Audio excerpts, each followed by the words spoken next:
à la résistance.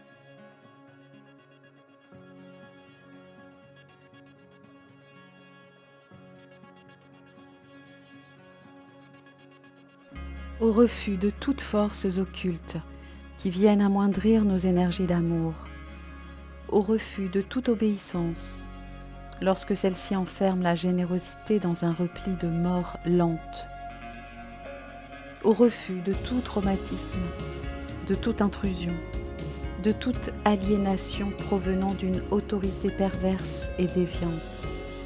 Oui à l'autorité suprême, la sienne, qui permet à chacun de décider ce qui est bon et ce qui est juste pour soi.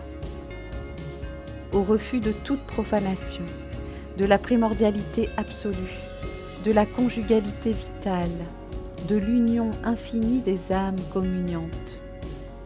Au refus des sans-saveur, du sans-chaleur, du sans-honneur, du sans-clameur, du sans-âme-sœur. Au refus de toute guerre, quelle forme que ce soit, de toute duperie, de toute manipulation. Oui à l'expression de la créativité de nos êtres, de nos âmes, de nos futurs désirables.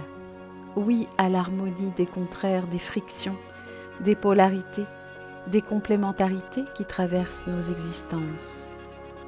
Au refus de la repentance, quand l'innocence du devenir est notre vraie nature. Au refus de la toxicomanie du corps, lorsque le dépouillement est notre vraie ivresse. Au refus de la fausse conscience, lorsque la conscience infinie de l'histoire est imprimée en notre être.